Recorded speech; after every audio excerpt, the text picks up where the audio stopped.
El dinero es un crimen. Repártelo equitativamente, pero no toques mi parte del pastel.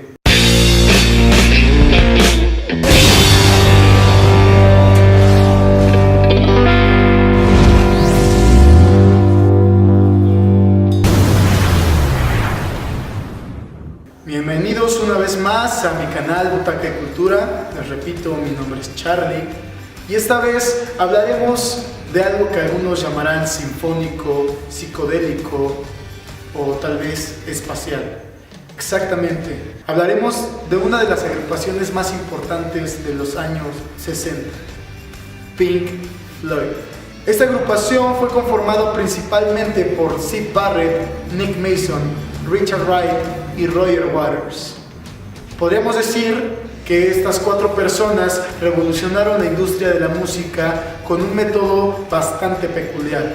En esta época estábamos acostumbrados a escuchar bandas como The Rolling Stones y The Beatles, bandas que sin más eran espectaculares, pero no ofrecían más que un sonido genérico. El legado de esta banda podríamos dividirlo en tres partes: el legado Barrett, el legado Waters y por último el legado Gilmour. Todo comenzó en los años 60 cuando Syd Barrett y compañía conformaban una pequeña agrupación titulada Sigma Six. Después de largos cambios de este nombre, lograron al último titulado The Pink Floyd Sound. The Pink Floyd. You're going to hear them in a minute, and I don't want to prejudice you. Hear them and see them first, and we'll talk about them afterwards. Syd Barrett en esta primera etapa se conformaba como el primer líder de la banda. Su estilo abstracto se basaba en su gusto por el género R&B y su gusto por The Beatles. He came up on his toes, so every step he took was like a pop. You know, he had a lot of sort of Tigger in it. El primer disco, titulado The Pipers of the Gates of Dawn, se ve bastante el sello de pues mostraba algunos sonidos algo abstractos, psicodélicos, espaciales. Pero desafortunadamente Barrett solo participa en disco y medio de esta agrupación, ya que a principios de 1968 él comienza a tener problemas mentales, los cuales atrofiaban un poco los ensayos de la banda y las presentaciones en vivo, a lo que Waters y compañía deciden llamarle a uno de sus mejores amigos de Syd Barrett, llamado David Gilmour. Le dijeron a que únicamente iba a suplantar a Barrett cuando él tuviera bloqueos mentales o simplemente no pudiese interpretar las canciones de su repertorio. Posterior a esto, el estilo de Barrett se volvía un poco más difícil de comprender. Tenemos uno de los ejemplos más peculiares, que es Have You Got It Yet, la cual, por palabras de Waters, decía que era una canción muy difícil de seguir, ya que presentaba cambios de ritmos y estructuras musicales que no eran nada comunes. Y es así como en 1968, para ser exactos, en el mes de abril, la banda Pink Floyd decide retirar a Syd Barrett de las filas de la agrupación. La era o legado Waters. En 1973 se estrena uno de los discos más populares actualmente de la banda, la cual presentaba un lado oscuro de Pink Floyd, titulado The Dark Side of the Moon.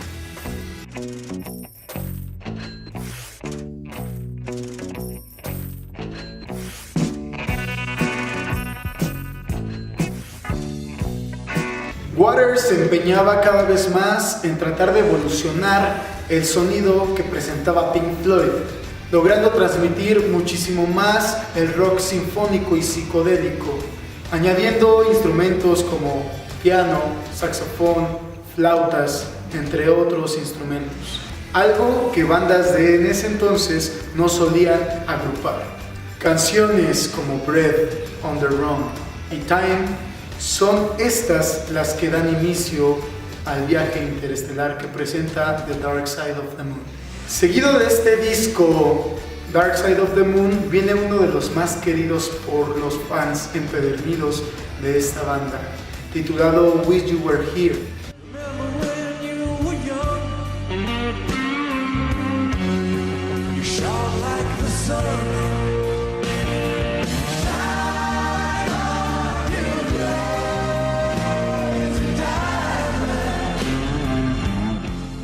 Esta representa una historia dedicada totalmente a Syd Barrett. Roger Waters cuenta una historia de que un día que estaban grabando este disco se presentó un hombre de 40 años, calvo y con una prominente panza al estudio. Este era Syd Barrett. Lamentablemente Syd Barrett en esos tiempos tenía cáncer, pero esto no le impidió a que le propusiera a Roger Waters reintegrarse a la banda original de Pink Floyd. Waters no se rehusó a esto, al contrario, le mostró a Barrett las nuevas creaciones de Pink Floyd, destacando Wish You Were Here. Cuando Barrett escucha esta canción, le dice a Waters que es algo anticuado. Después de esto se retira del estudio y los integrantes de Pink Floyd no lo vuelven a ver hasta el día de su muerte. Animals, el sucesor de Wish You Were Here, presentaba un poco la novela de George Orwell con 3 canciones, representando a la oveja, el pueblo, el perro, el opresor y el cerdo, el capitalista.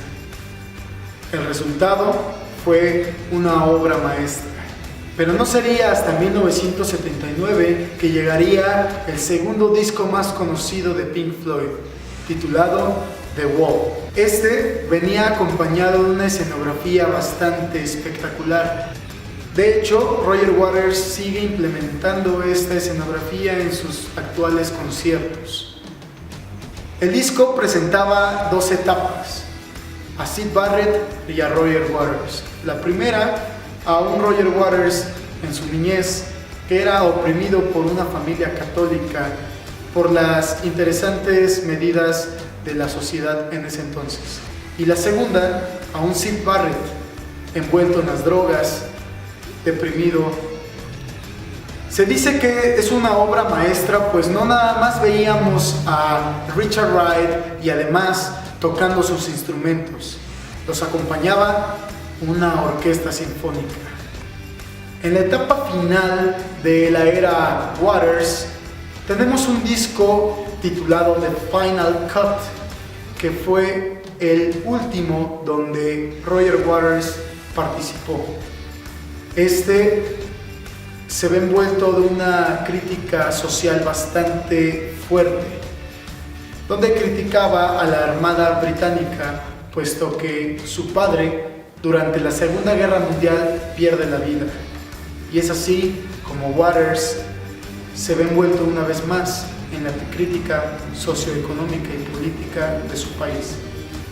Por último, presentamos la era Gilmour, pero no menos importante, donde vemos a Gilmour y Mason peleando por los derechos del nombre Pink Floyd, consiguiente a la grabación de su siguiente disco.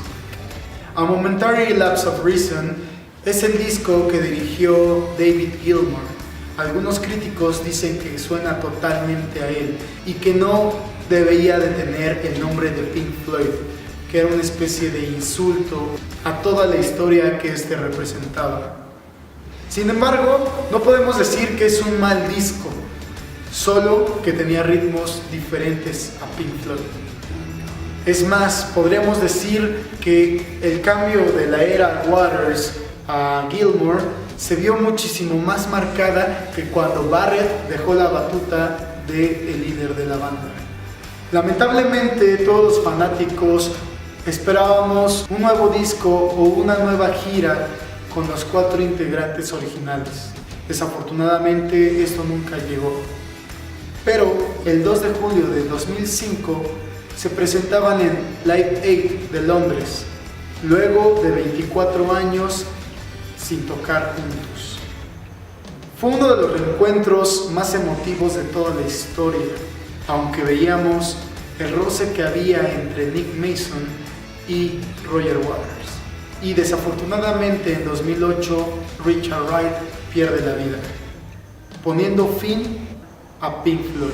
Solo nos queda sentarnos, abrir Spotify o YouTube y reproducir esas nostálgicas canciones, ya que no tuvimos la oportunidad de presenciar un concierto de Pink Floyd en la era moderna. Sin embargo, hace 2 años, Roger Waters vino a México, presentando una gira bastante controversial, donde criticaba directamente a Donald Trump y a nuestro presidente Peña Nieto, poniendo en claro que Roger Waters es inevitablemente conflictivo políticamente hablando. Y es así como llegamos al final de este homenaje hermoso, emotivo y, por qué no decirlo, vibrante. Les agradezco que se hayan tomado el tiempo de ver este homenaje. Los invito a que vean mis otros videos. Les dejo en la parte de la descripción los canales de mis hermanos de la familia Carlil y esperen el nuevo video. Esto es todo, la cual contiene una de las canciones. Después de este glorioso disco presentan Wish You Were Here. Sí, estaba bien pendejo. Otra vez.